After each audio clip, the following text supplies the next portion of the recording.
Peace, everyone. What's up? My name is Rafi. My pronouns are they, them, theirs, and I am the president and co founder of NYC Gamers. I'm so excited to share this space, this energy with these amazing legends that are going to introduce themselves in a bit. But just to do some quick shopkeeping stuff before we begin, the purpose of this panel is not to engage in emotional labor, but to celebrate the intersections of Black, gaming, queer, all the beautiful things, right? It is Juneteenth today. So I was all weekends doing all this like beautiful gamer pride stuff with NYC Gamers. And, since I'm not working today, this is my day to decompress. And this is the closest thing I have to a digital cookout of sorts, right? So I reached out to some really good people in my life, very strong community leaders and role models and wonderful advocates for representation throughout our communities. And I was like, hey, let's hang out for an hour and just catch up with one another, and then let's share that with people so that they can join in that energy. So with that, I'm going to start passing the mic around. We might be joined by one more person momentarily, but we're going to go ahead and start with Christopher. Christopher Murray. I've been chosen as tribute. What's up, universe? My name is Christopher Murray. I am the high fashion assassin of New York City, the non binary baddie of the Northeast. My pronouns are they, them, and theirs. It's so lovely to be here, having been for the panel that was, the Juneteenth panel from last year. So I'm happy to get into the gig with you all. Really happy to not do no emotional labor because I'm on break. And right now, what games am I playing? I'm playing Diablo 4, but I have 3 days until Final Fantasy 16 comes out and breaks my ever living heart. So I'm trying to get through it, baby, as best I can. Say, should I pass it to somebody else? What's up, Ari? What's up? Hi, my name is Ari. My pronouns are they, them, theirs.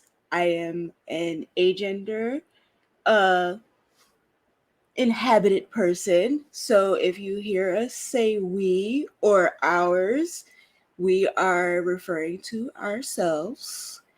And also, we are very much a part of the community, not just the gamer community, but we are also a volunteer at a bookstore that is very anti-capitalist. We give away, certain things for people. We are very much working a part of that colectiva, and we are a book enthusiast, music enthusiast, gamer. Right now, we're into tabletop games, mostly Uno, Mancala, stuff like that. We're just very much into that lane right now. And it's been enjoyable. We've been reading books, things like that, very much things that give us joy and, bring us into, this self care of sorts. So we're going to pass it to Ace.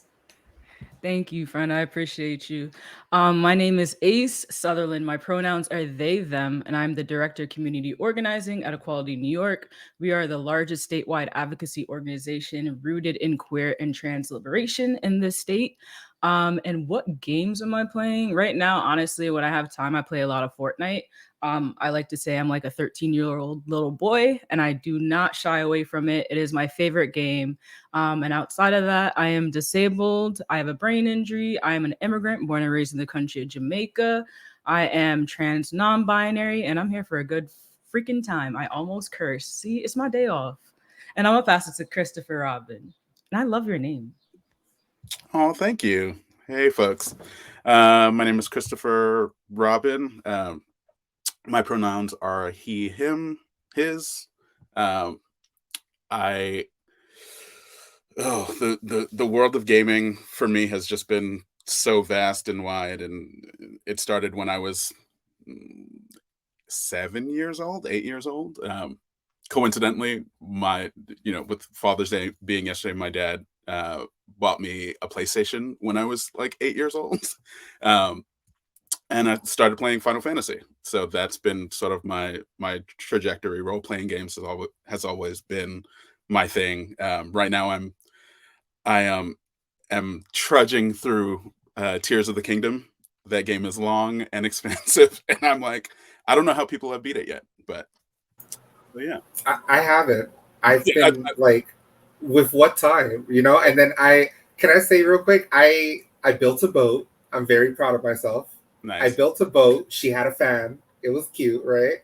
And then I see people out here making like self-sufficient, self-contained robots, very Gundam. And I'm just like, all right, y'all keep playing chess while I'm trying to play checkers. That's actually why I don't play Fortnite, Ace, because Fortnite to me is like, there's just so much. ADHD. Nah, I don't know. Nah, you got to do no build. On. No build is the only way to go. I don't do the build stuff. I'm not here for that. Yeah. I'm just here to shoot people, and that's it. I didn't even know that was an option. That sounds fun. I've been mostly playing Overwatch, which, like, you know, Christopher Murray and we played that together. So I love Overwatch. Junkrat is nowhere near black, but when I tell you that I'd be quick to say dumb shit, like that's my little light skinned king right there. And you know, I want to apologize to you, Rafi. I've completely fallen off the Overwatch train. Like the last couple of months have just been like game after game after game. So I'm like, Overwatch will always be there. It can take a backseat. It's all good. We used to play all the time, and it's all right. But you know what? Overwatch is taking a backseat because, you know, I don't know if y'all heard the tea, but there was this whole thing going on where, like, originally they had promised us PvE, and it was going to be this whole experience. And then they're like, "Oh, did we say Overwatch 2? We meant Overwatch 1.5." Ha ha ha ha. And like that's not happening, or at least it's not happening the way that they promised. So a lot of us kind of like fell off of Overwatch for a while because we've been playing Diablo 4. And can I say Diablo 4 is giving. Like it's that girl. What? It's the costumes for me. It's the hair textures for me. Oh my goodness, the hair textures. I live. It's to being bathed in the blood of my enemies for me. Right. Yes, and Lilith is out here mothering. Yes. It's interesting because there's so many games that have come out recently, and I always look for games where I can like talk about it with community or with friends and be like, there's like an ounce of representation in this white ass game. Let's play it together and see what it's giving, right? Because that's honestly how it feels sometimes, right? I started playing Overwatch because I heard about the character Lucio, and I was like, oh, let's see what that's giving, right? And I don't even play with Lucio, but I appreciate the attempt to make things more like diverse and like inclusive in Overwatch, and that's why I stuck around for so long, regardless of the other things, right? But then you have games that are more on brand, like Miles Morales, and now every Spider-Man game that comes before and after that, I'm just like, this ain't it. Okay. Right? Okay, that's like me when I started playing Overwatch, and I was like, ooh, I really want to get into Symmetra. Like, this looks fun. Ends up as Myra. Like, I ended up as a white lady. with acrylics. With acrylics. With my stiletto nails. Like, I'm helping, but also... Shade. Ace, I didn't know that this is me jumping from conversation to conversation because I have ADHD. But just real quick, for folks who are in the chat, we're going to have a Q&A in a bit. So if you want to start putting stuff down in the comments, ask us anything. All right. Ace, I didn't know that you collect Funko Pops. I feel like Christopher Robin does too. I feel like we've had these conversations. You know, I'm gonna be honest with you right now on Juneteenth because I feel like I should not lie to Black people. I don't know nothing about Funko Pops. I just like I will teach you everything you need to know. I just do that because I needed something in the background, and now it's not even an even number. I need one more, and I get people that I know. Like I have some gay shit. I have Revenant from Apex. Like I don't care. I just wanted to be down with the down. I mean, yeah. Find out. For me, it's gotten It's gotten so bad. So like Rafi knows this. I live between DC and New York, and when I'm in New York, I stay with my mom, and my mom is at the point where she's like, "You need to move," because I have about, and my fiance will probably laugh at this. I have about maybe 600 at my mom's house, and that's only like a third of the collection that's at my house. It's really bad. It's given Beanie Baby collection for me. A little bit, yeah. You know, my credit cards probably don't love it though. I wonder if you have more Funko Pop than Ari has read books since we first met, because we met in 2019, 2020? And Yeah. I don't know how the hell you have so much time to get through the vast amounts of literature that y'all not only read on your own time, but y'all also share on social media, or y'all are like, Rafi, you gotta read this, elevate your like algorithm and da da da. Y'all be competitive reading out here. Actually, I'm supposed to be reading advanced copies right now because I'm supposed to be reviewing books, literally reviewing books. And I picked up Ace of Spades, which is like this really queer thriller book. And it's got two really great Black characters, you know, and one of the characters is gay and the other one is teetering on the queer side. You can kind of see her starting to, you know, look at her friends the way you don't look at friends. I'm sorry, Ari. I don't mean to interrupt you. Ooh, I just caught the only Charlie horse, and I'm literally just sitting down in a gaming chair. What is wrong with me today? Is that over 30? Is it over 30? I'm not over 30. I love being the baby. Ooh, you know what it is? I woke up this morning and I said, let me put on Before I Let Go on full blast while I do myself. I told my girlfriend, right? I'm not 30. Of course. I told my girlfriend I'm not 30. I don't count the pandemic years. We don't count those. That's a good point. That's a good point. We don't count those. In that case, I'm still 29. Okay, I'm still 30. I'm still 33 by that logic. Yes. Hello, talk about it. What's some other things that we could deduct from our age? I want to say the second half of the. Well, I mean, if it's trauma, I'm still a head start. I was like the second half of the Obama administration, the entirety of both Bush administrations, Trump administration. Listen, I've been telling people I'm 26 for the last 10 years, so you know you can just do like me. How old are y'all? Hold on. How old is everybody here? Not 26. I want y'all to I'm 25. I'm 30. No, you're not. Yo, I'm 28. I'll be honest. I am 28. I'm a Virgo, the best sign out there. I hate Geminis, and that's all I have to say. Thank you. That was very aggressive. Sounds like a Virgo. Spoken like a true Virgo. What's up? But I mean, I dated a Gemini, and I'm sorry. Thank you. Do not recommend. As a Leo,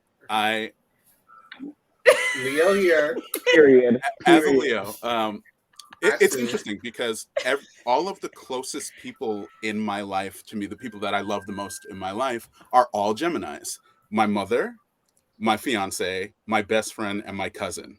All of them are born within the same 2-week span. So I have this like unnatural gravitation towards Geminis. I don't get it. And yes, I probably want to jump on the, you know, we can take Geminis out the zodiac list, but I think Geminis are actually pretty great. You heard it here first. I don't know. I'm a Leo too, and I gravitate towards Scorpios. Hold on, wait. So am I the oldest person here? Get it. I'll be 36 next month. You don't look it at all. I'll be 36. Listen, if there's one thing that we can all agree on this panel, biology that too. But I'm also like, biology don't make no damn sense. So I don't know what white scientists said that we are the age that we are, but ain't none of that true. Listen, That's a I don't fact. have Stacey Dash, Candace Owens problems. That is. Hello. Hello. That's Stay. a fact. Honestly, No, when I okay. was a baby, I thought like people in their 30s and like I will even put myself there, like older 20s, we're gonna look different than we look now. Does that make sense? It's Y'all get what because I'm we go I to thought therapy now. Right. oh valid. I do go to therapy. That makes sense. We're not holding on to generational trauma. True. You can tell when someone's back hurts from all that they carry. Yeah. You can also tell when they're a problematic white person, but let's not talk about that. Even when they're black. Because Sandra Bullock is the only white person that looked good. All skinfolk and kinfolk. hello. It's interesting because when I was younger, this is like an ongoing like joke in the family, but I feel like it's like borderline brujeria at this point because mommy, may she rest, she used to always say this about my father. She would say he was anti-gay and he was anti-sex work, right? So like Spanish to English translation, she would always go off on him and say, you always talk shit about people, and that's how your kids are going to turn out. One is going to turn out pata, and the other one's going to turn out puta. And look what happened. The daughter turned out pata, and the other one turned out puta. And my older sister would be like, did you just call me a hoe? And she's like, well, your other sister's lesbian, so I don't know. And then here I come, the third child, and I'm like, guess I'm both. Okay, somebody got to be the hoe. Right. That's how I'm My trying to be this father's whole summer. family talks about everybody. My grandmother used to call me slow. Like, come on out. Boricuas don't know how to not talk about people. Immigrants, period, don't know how to talk shit. Like, not talk shit. Right. Oh, Y'all think it's a Listen, I'm from the defense South. mechanism? I mean, the South shade is a different type of shade, though. It's very, I think, like from immigrant parents, it's very in your face. It's very like, you got fat. This is what my mom told me last week, and I was just like, In cool, the South, they'll be like, bless your heart. Right. See, in the South, Or he got sugar in his tank. If it's, Right. if it's something that's different, it's going to be like, oh, somebody needs a bigger belt. That's wild. Nah, immigrant talk shit regardless. Like, I lost leave my 60 house, I'm pounds. gonna say like, oh, you got your coat? Do you, got your coat? You should leave. Like, you got your coat. Where are you going after this? I'm still gagging on the belt comment. That was so ballroom. Yo. I can't. I lost 60 pounds, and my mom said to me, "Oh, I don't know if I like how you look." Oh no! Like, I said to her, "You want me to put it back on?" And she said, "No." And I'm like, "I don't know what you want then." And I left her room. No shade. I can't have kids because I'll be the same way. I'd be like, Archibald Murray the Fourth. If you don't put on the little Cavassier bow tie I got you, I'll stop running around the top of that 6-piece Dolce & Gabbana suit. I feel that way about only like I'm someone who's fat and I have 2 crop tops and I look good in a crop top and like I identify as non-binary trans. I am non-binary trans, but I'm no-op right now, right? So I'm very like I aspire, like this meta spiritual part of me, the Miles Morales in me. I got titties, and my titties be tittying, right? Yes. So sometimes I'm just out here lounging, and I got my crop top on, and I'm living my best, right? But when it comes to like thinking about taking that with me outside, I'm like, first of all, y'all can't take. Secondly, there's a lot of dysmorphia that I got to navigate around that. But then I hear you say stuff like that, and I'm just like. And this is why I'm very careful about who I invite to the private cookout, you know, like to the hangouts. Because I would show up to something like that and you would give me life and then be like, all right, but girl, we need to talk about dimensions.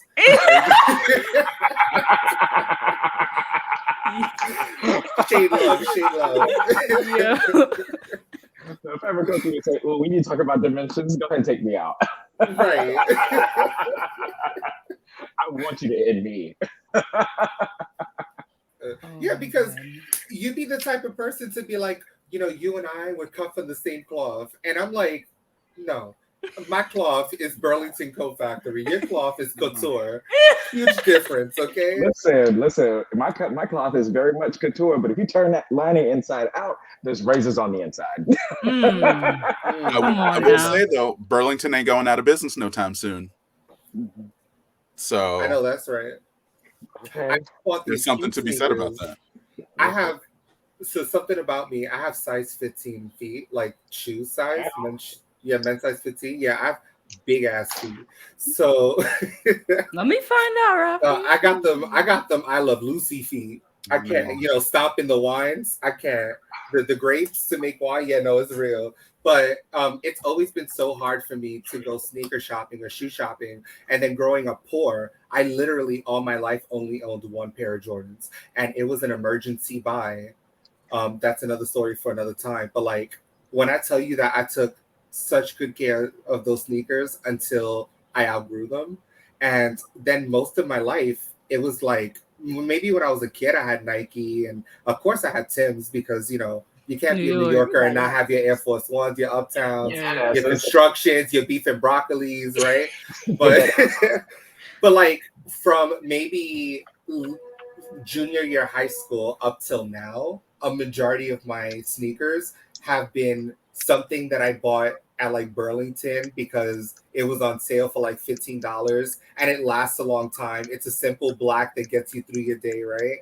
Or it's Skechers because Skechers is cute and they're comfortable. And sometimes I'm focusing more on like, I wear a lot of graphics. Like today I'm wearing my support Black trans women in every capacity, right? So I'm quick to be like, look at everything that's happening here. Don't worry about what's happening down there, Growing up in New York City ruined that, like for me, because that's when I started caring about brands. Like coming from Jamaica, none of that shit even mattered. We don't have Macy's, we don't have all these things. So when I came here, I'm like, oh, I have to get Jordans, I have to have Nikes. And some little bitch in middle school stole my Jordans from my fucking locker, and I'm still looking for that bitch. But anyway, I'm over it. But that's foul. That's how you really feel. Yo, it was retro 3s, and my mom never spent money on shoes, and she bought me those. And I don't know if I ever told her that they got stolen, but I'm gonna buy them back. Y'all heard that in the chat. Find this little bitch. Frags in Queens, New York. Right. IS 109. Right. But nah, in all seriousness, now I look back and I'm just like, a lot of niggas know how to dress without being a brand whore. And it's about how you wear and not what you wear. Like, you know what I'm saying? And it's really some swag to some shit. Like I've seen Champion came back. I was cutting Champion's ass back in the day. Yeah. Okay. Now niggas is wearing that like it's nothing. And it's fire. It's interesting. Like, 10 years ago, I would never have thought about shopping at Target because, Target is like the economical choice, right? Or Target is seen as the poor man's thing, right? And then I bought my first pair of Target pants because I just needed a pair of pants. And I was like, this is the best shit ever. And like it helped sort of reprogram my thinking about wearing brands and like, you get to a point where you just stop caring. Yes, I still like Jordans. I bought my first pair of Jordans probably earlier this year or something like that. And it's been a downward spiral. But as you get older, you start to sort of reprogram your thinking. Like a lot of the brands, the no-name brands that we were accustomed to as a kid are actually where it's at. Like a lot of like really high fashion brands now are made with cheap labor and it's not high quality. And it's just like you buy for longevity and not for, the quick look, right? Right. Yeah. I wish we could get some older brands back. Like, can we get like Lisa Frank back? Like, can I get Tamagotchis back? Like, can I get some of the fun stuff? Like, mud was my thing. When I was younger, what was popping was, I don't know if y'all remember this style or if it was exclusive to like Uptown fashion. I blame Chingy. I don't know what happened, but everybody in school had 2 jumpsuits or like sweatpants, right? Like the sweatpants and the sweatshirt that matched the same color. Yeah. It was either baby like you got blue out of jail? Or cotton candy pink. Right. No, like it's literally the jail getup, but it's the only 2 colors that everybody wore was cotton candy pink or baby blue, and it was a lot going on, but it was kind of the look. It was kind of the look. It was kind of cute. See, I'm from North Carolina, so we had, who was it? PD Pablo. So our things was the baby blue, the bandana. Yes. Right. And Dara was my 4X Goku t-shirt, my little blue bandana. Like, yes, I'm trained. Yeah. I spent some time in North Carolina. I'm sorry. And I did go to a historically Black college, so okay. A lot of people were into the brands. So I was just like, okay, one of these days when I get my refund check, I'm gonna go get me a pair of Jordans. Ended up walking out of the store with 3 pairs of Jordans. Cause I had gotten like $3,000 in refund checks. Yo, the refund checks were hitting. Right. This generation ain't about that. They don't understand. Remember you could take every refund check you took it to Suncoast and blew it all on anime? It's just What? I used to blow my entire refund at Yellow Rat Bastard in Soho. It was that was a deep cut. It was Hot Topic for me. Yo, Hot Topic. There was a Yellow Rat Bastard in Queen Center. I used to go there. Yo, I remember that. That just brought me back. I went to college in Buffalo. I spent all my money on Dominican women. Oh yeah. And I'm not fucking with no Dominican women now. Or like I used to walk around with this like Ninja Turtles sweatshirt with the belt buckle and the wallet and everything. Did you have the belt buckle that you could like the LED stuff and put your own writing? I always wanted that shit. My mom never got it for me. Oh, I had that in the club. Not you lighting up in the club. What was the message? Listen, I was like, this is my number. Like, I didn't want to speak to them. Like, here it is. My phone number's on a belt buckle. Like, there was LED belt buckles at a moment. I think I still have mine in storage somewhere. Bring it back. Blue. It's blue. It scrolls, and it still has like the studs because it has to be studded around it. Yeah. But I wonder, is that like an exclusively? And I'm not sure exactly where everybody's from, but like, is that like a Northeast sort of thing? Like, I don't. No, it's an East Coast thing because it was in North Carolina all the way up and down. Right. Everybody had them things.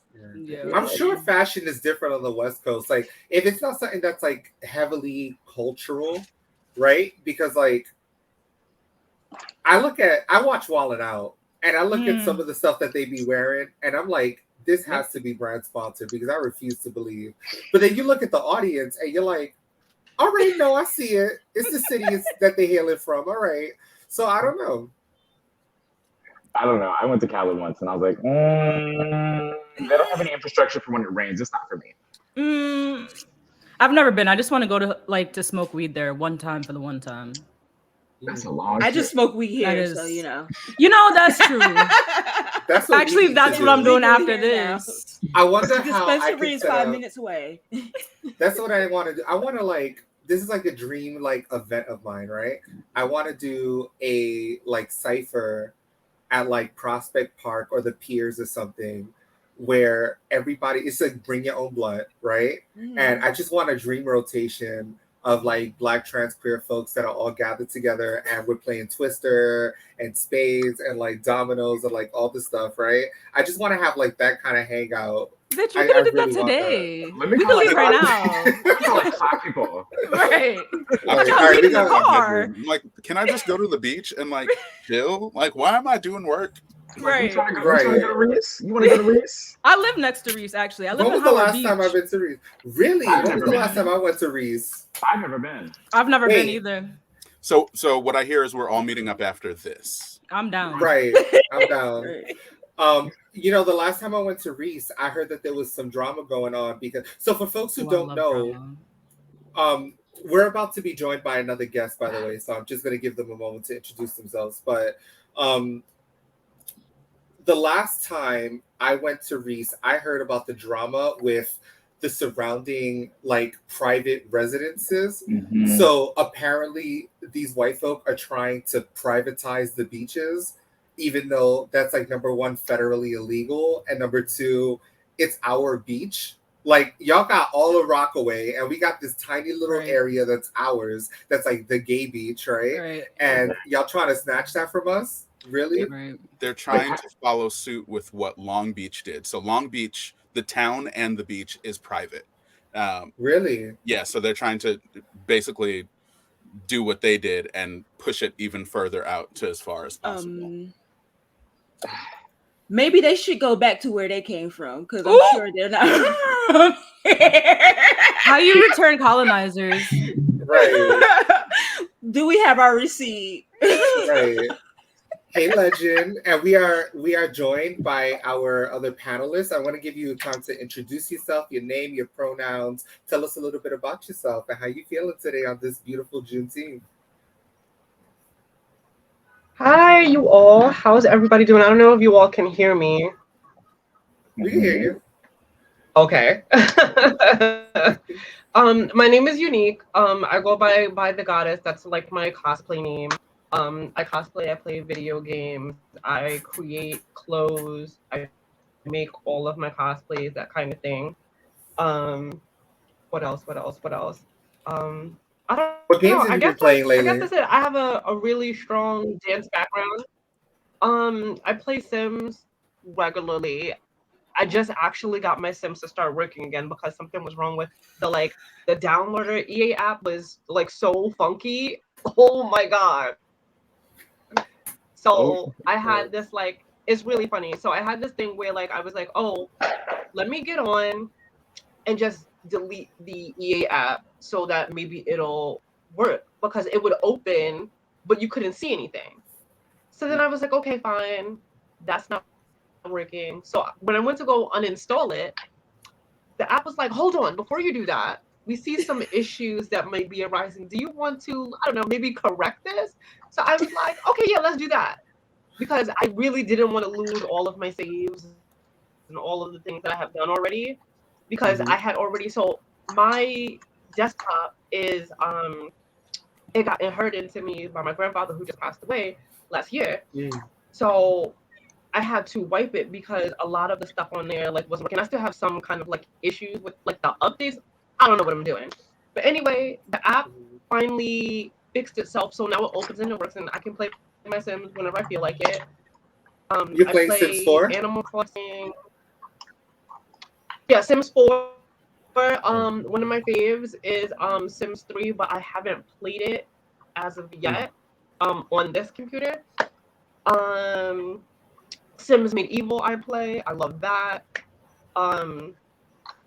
What else? I play my Animal Crossing. I play Mortal Kombat, Tekken. I love RPGs. One of my favorite RPGs is, I don't know if y'all ever heard of it, but it's City of Heroes. It's an old school game. Oh, yes. Very old. You just took me way back.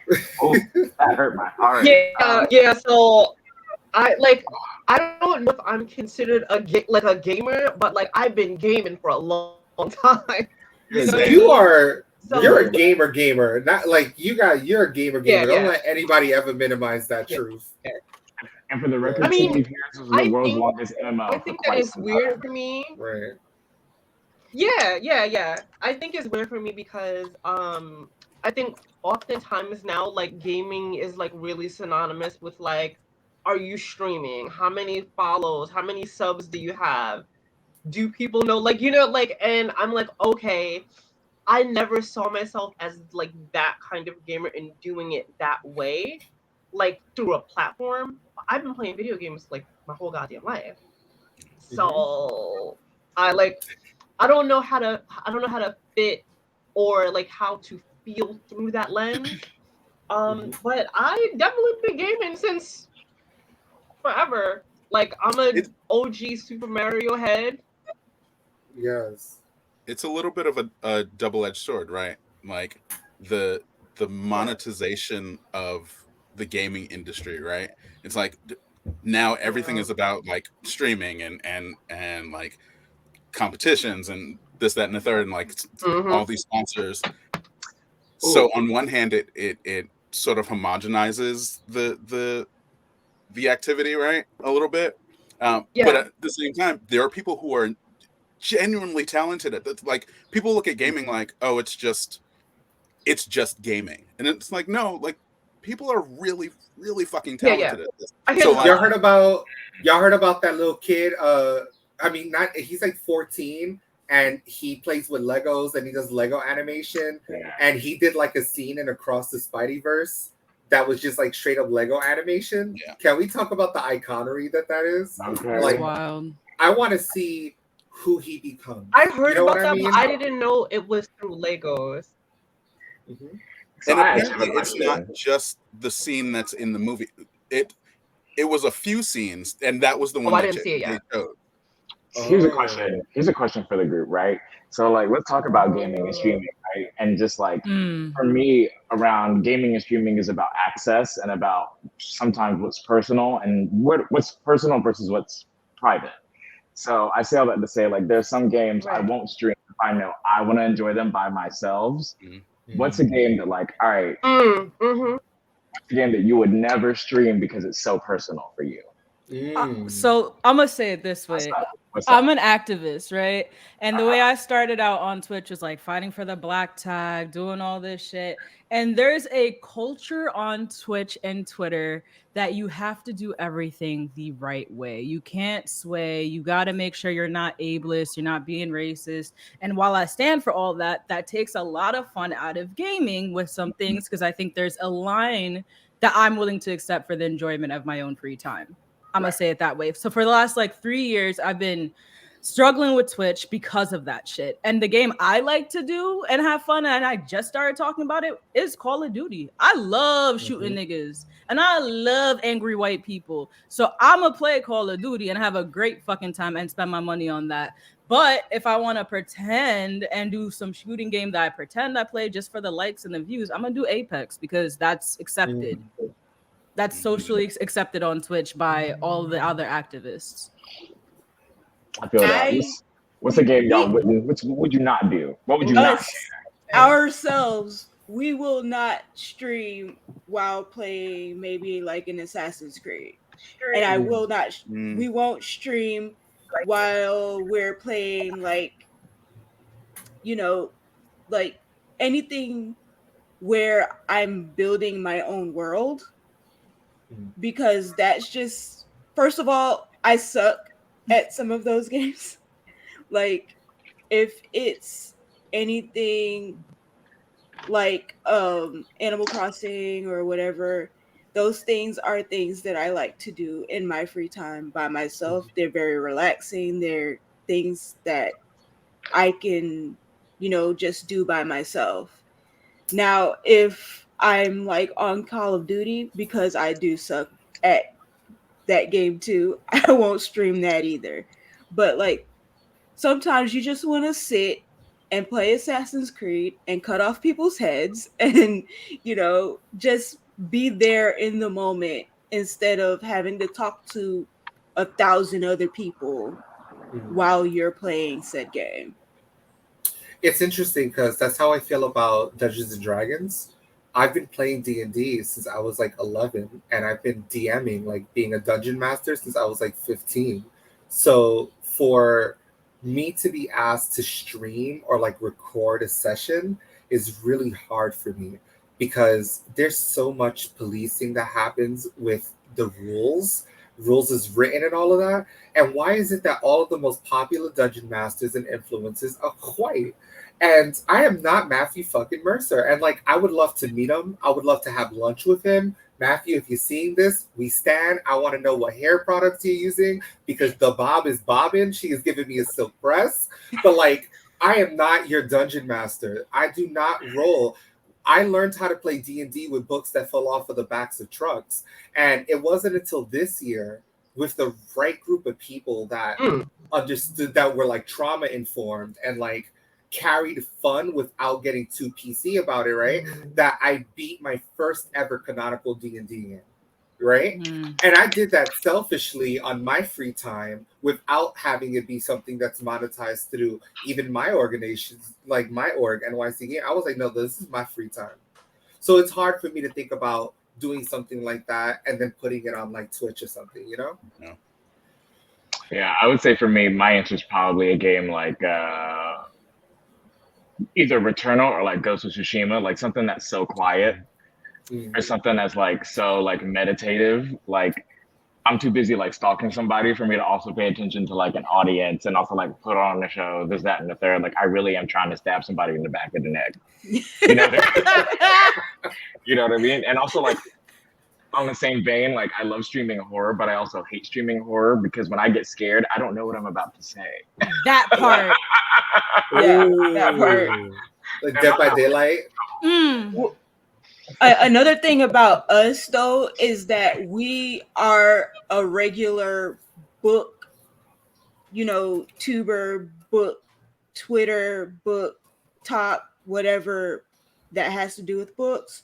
We're constantly streaming for, reading sprints and things like that. We're always, informing people of what we're reading and why we're reading it or reviewing books. So, as a person who is always in front of a camera for book related things, games are for me. They're my time, Right. not for anybody else to see. Because books, music, those things, we might play you a little snippet from like a vinyl that we really love or something like that. But music and video games, those are me. Closed session. Right. Okay. And speaking of things that are for me, I have a question for all of y'all, right? There's a question from our audience. So I'm gonna give y'all a minute to just kind of like go around. What games are good for authentic Black representation? Go ahead, Ace. Yeah, You are ready? I am, because I struggle with that, but I feel like I struggle with my Blackness and my queerness and like having somebody that looks like me. So Bangalore from Apex actually does give me what I need to feel, because I wanted to be that queer, like that lesbian, to be honest with you. I wanted to be fit. I wanted to be getting all the Dominicans. I wanted to do all that work. And I'm aspiring to still do that. I got the afro going. I've lost some pounds. I'm getting into the gym. So Bangalore really gives me what I want. And then I struggle to also say like Grand Theft Auto, because I hate when they depict us like that. But I do enjoy Grand Theft Auto. And Fortnite does have a lot of Black skins, and I appreciate that I'm a as well. for that game. Yes. Yeah. Well, what about you, By the Goddess? What's up? When you think about like authentic Black representation in gaming, what comes up for you?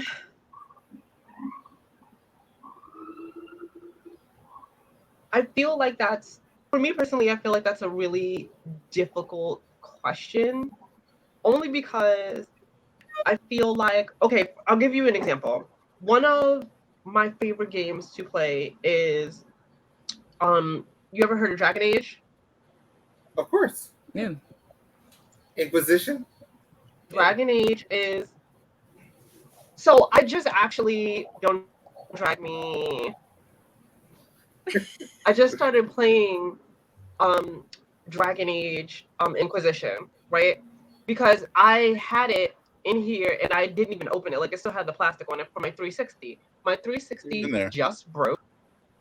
So I am shattered. Because I've had that for a couple of years now, and that was the only system that I had. So but anyway, I feel like games like that I enjoy, but I feel like it's very hard. And so that, to answer the question, I feel like I enjoy games where there's a character creation mode, so I get to play somebody my skin and darker, right? Because I feel like oftentimes the characters that they put in the game who are mains or whatever have you are usually lighter than a paperback. And that's usually like the darkest that you could like be in a game. So for me, the Black representation comes from being able to create a character that looks like me or somebody darker. Because sometimes when I'm gaming, sometimes I don't want to play a character that looks like me, right? Like sometimes, for instance, in Dragon Age, they have a character named Vivian. She's a powerful mage, right? She's a dark-skinned black woman, period. Very powerful ice mage. I love her. There aren't a lot of characters like that. But I appreciate that this is an in-game character that I didn't have to like come up with. I didn't have to like, I don't know. I can't think of any games off the top of my head like where the character is black and dark skin that is main.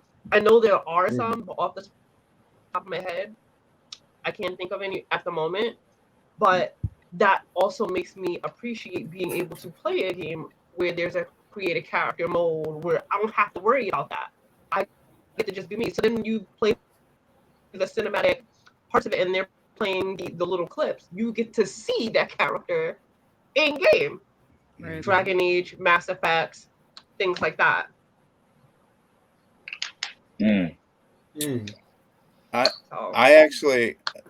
I have been thinking about this question for a couple of days. And I guess a game that I would recommend that has marginally decent black representation is Forspoken. Strong black female, but it had a lot of mixed. I've heard about it. It was received very mixed because people can't identify with the main character or whatever, blah blah blah. But for me, two games in particular, Final Fantasy VII, which was my entry into gaming, and Final Fantasy XIII. And this is gonna be an interesting take. The two black male characters, Barrett and Saz. I love those games because they're two of the few Final Fantasy iterations that have black male characters or black characters at all, right? But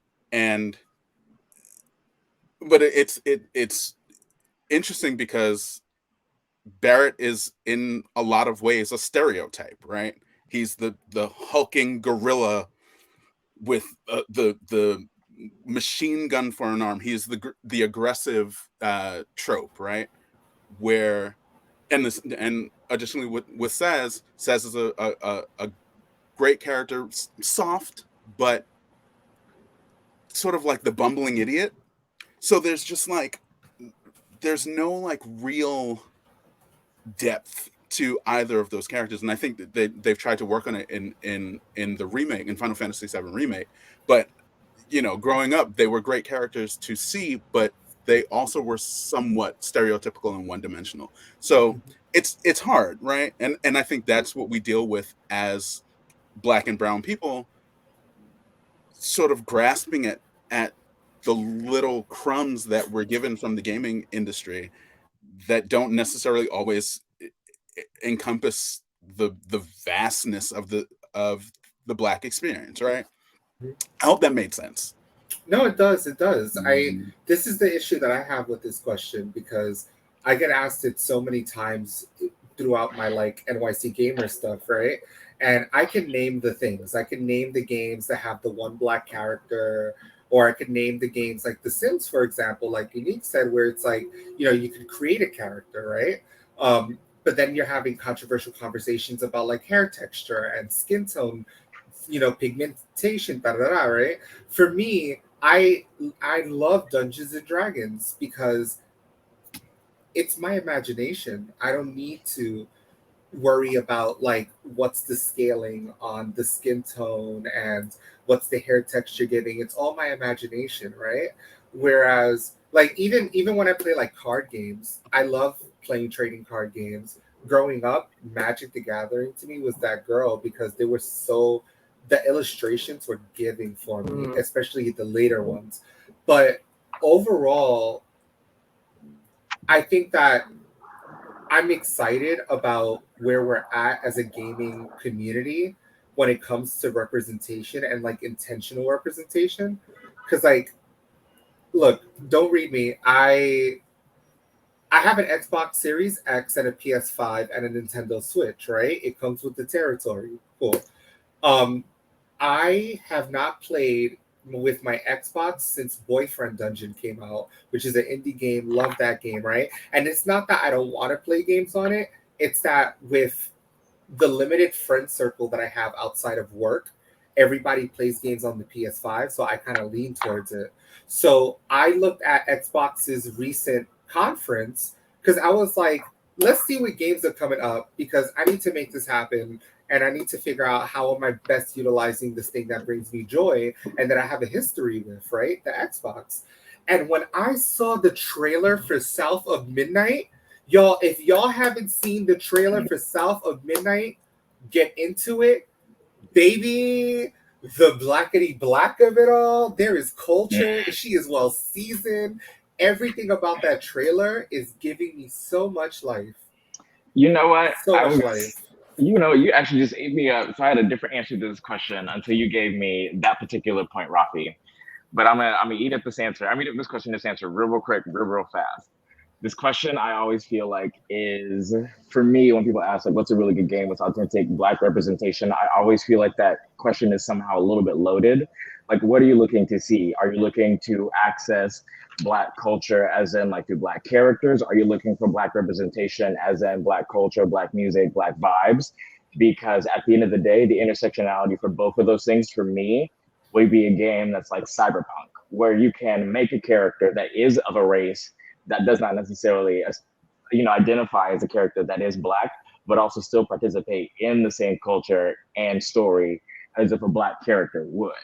In the same culture of like having a car, doing a job, shooting people, whatever, we're not even gonna get into the whisk, dildo, whatever. But I would even say a different game that has really great Black representation that many people need to play is Deathloop.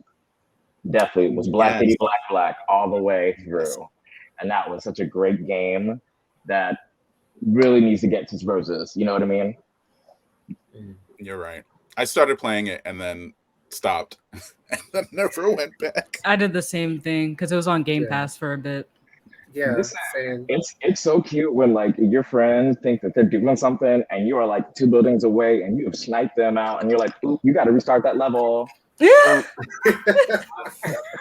I'm gonna be honest. I struggle a lot with like, so for the last 6 months, I've had a full-time job and I did Equality New York part-time. I recently left that toxic, transphobic, homophobic, and all that phobic shit job to be full-time at Equality New York. But for the 6 months, I've really struggled finding time for me, let alone for gaming. And now I want to be intentional with my gaming, but because of all the things that's happened on Twitch and Twitter, a lot of the fun of it has left for me.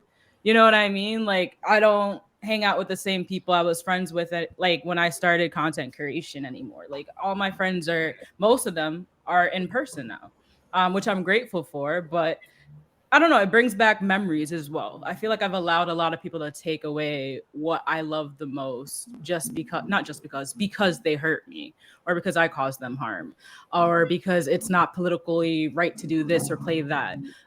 So I want to ask people, how do y'all manage that? Especially as for those of you that are activists, that are out here doing NYC Gaymers, the first ever gamer pride in New York City. How do you manage being dope as fuck there and then coming over and playing Overwatch? Everybody was like, you can't play Overwatch. Oh my God, blah, blah, blah. How do you do that, Rafi?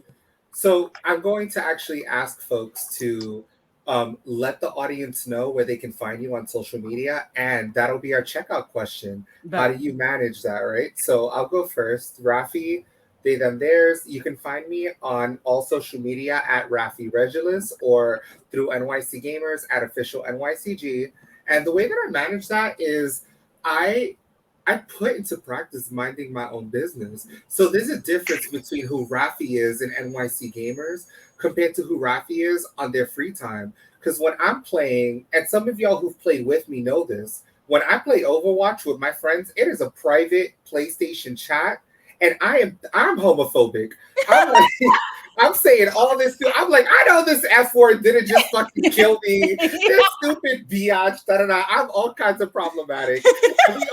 And we all reading the hell out of each other. We are reading each other down, and we are bullying each other. And it just feels, and that's the way that we experience joy, and that's the way that we practice self-care. But I'm not gonna do that on Twitch. That's not for y'all. Y'all don't earn that. You have to earn being a part of my space, you know? And then when it comes to like the public side of it, where people are asking me like, how are you where you're at in life and playing Overwatch, knowing what Overwatch has done? I'm like, I hear you, and I think that it is the responsibility of those with proximity to privilege to put into work the action steps, like the boycotting and the naysaying and like all of that, and stop trying to police how the oppressed navigate the world that they live in. Because you might have the luxury of being able to boycott Chick-fil-A, you know, Harry Potter and Overwatch, but I might have been navigating these things long before you accepted that it was hurtful and problematic. So now I have an attachment style to it that is a part of my self-care and sustainability, right? So maybe instead of you trying to police how I navigate my world, where I am someone in the intersection of marginalized identities, you can utilize your privilege or proximity to it and show us how you're doing that. And they ate that. You know? They ate that.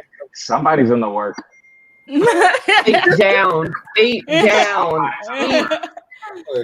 Now check that.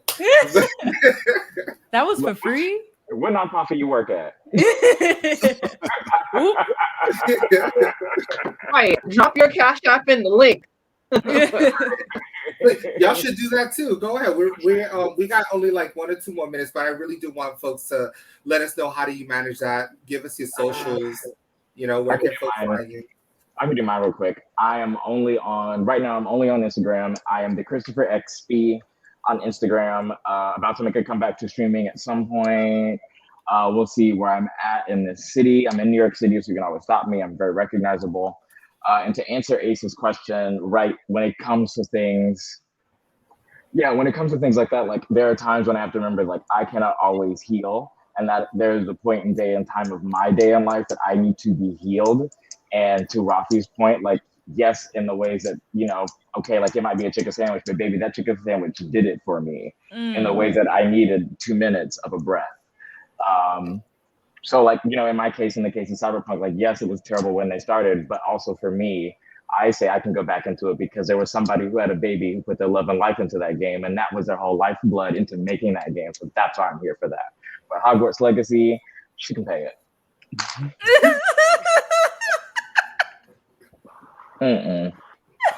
How about you? Who? Ari? Ari. So all of my regular stuff is just like Twitter and Instagram right now, where Boricua reads on both of those. And then I do have another Twitter, which is like personal, which is Ari37263, after the Dirty Computer album, you know, that type of thing. So, yeah. As for navigating a lot of those things, yeah, I agree with Rafi and I agree with Chris.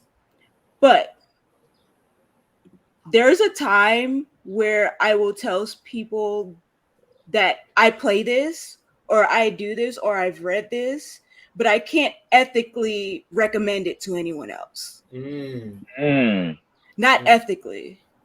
Ethically, it has to be something that I do in my private time. Because I'm not going to encourage anyone else to give their money to something that could be hurtful or triggering for them. I'm not going to police you, but ethically, I'm not recommending it at all. You ate that. That's how I feel about Folsom. You ate that. Wow. No crumbs. Right. Who hasn't gone? Unique?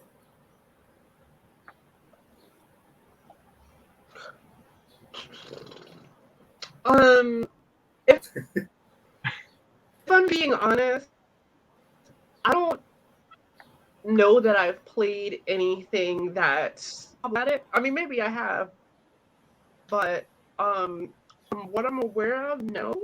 Um,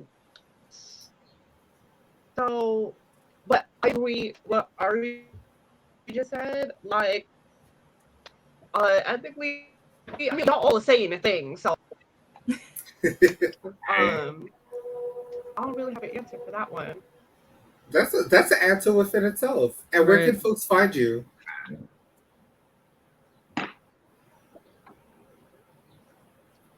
Say it again. And where can folks find you on social media? Oh, cool. So on Instagram, you can type in I am period Aurora or by the goddess 4 and it should pop up. On Twitter, it's by the goddess 4. On Facebook, it's by the goddess 4. You can find me. Out here doing the cosplay thing. I don't really post about gaming that much. No one takes me seriously as a gamer. LOL. Well, I do, and I will be reposting some of your stuff on my story, so it's easier for folks to find you. Because y'all, something that I love about her as a cosplayer is you to me are one of the greatest, if not the greatest, cosplayer that celebrates in all of her multitudes. Storm, Aurora, Mother, the mother of mothers, right? Like the goddesses of you. The baddest. Constantly. I have yet to meet someone that could pull it off the way you do, because you don't just put on a costume. You embody everything in the multitude of who she is. And I love that for you. So y'all, if y'all ever want to feel that joy that I feel whenever I'm witnessing her in her journey, follow her on her socials, because she is eating swell. And Christopher Robbie, go ahead. Yeah, so I just put it in my headline. My Instagram is crystal clear, and Twitter is also at @Xtifer_Robin. But yeah, I mean, yes, there are problematic things that I have experienced, and I won't repeat them here. But yeah, I think much to your point, Rafi, like the people at the top have to be the ones that make the change. There's nothing that, not to say that there's nothing, but like us at the bottom can only do so much. It's the people who are in power who have to make the change. And we can scream as loud as we want, but I think they're the ones who have the ability and the proximity to making the real change. So it has to start there, right? So yeah, I play Overwatch and love Overwatch, and yes, there are problematic aspects of it, but you know, I think it is just one of those things. Facts. And I'll answer as somebody that has struggled with it. First and foremost, my socials are _typical_queer. You can find me anywhere that you're looking. And listen, yo, I run an organization rooted in queer and trans liberation. I'm the co-board chair of Trans Lifeline. I have a lot of shit going on that I need to find my own time to be unapologetically me. And if I'm playing a game that you don't fuck with, then don't fuck with it. Like, that's it. I'm not broadcasting it. I'm not telling you I'm playing it unless you're playing with me. I do what's for me, and I have fun doing it, and that's on that. Period. You know, it's interesting because, and this is kind of like my final word before we head out for the day, right? But my final word for it is, you know, we led the civil rights movement and white folks whitewashed it. We led the Stonewall riots and they cis-washed it. I'm tired of us being the ones asked to put in the work just for y'all to take the credit. So y'all go ahead and be the ones to lead the boycotting and lead the cancel culture and all the, do that. And we are going to stay here and just be Black. And that's all we owe y'all. And that's it. Hello. And with that, you know, Juneteenth is right. Thank you to Gayming Magazine. Thank you to all the amazing sponsors. Thank you to everyone who just, you know, accepted the fact that we wanted an hour to just be us unfiltered. And I hope that anybody who's listening to us utilizes this as a spark to be yourself unapologetically, uninterrupted. I'm Rafi. Check out NYC Gamers. With love, we out, y'all. Peace.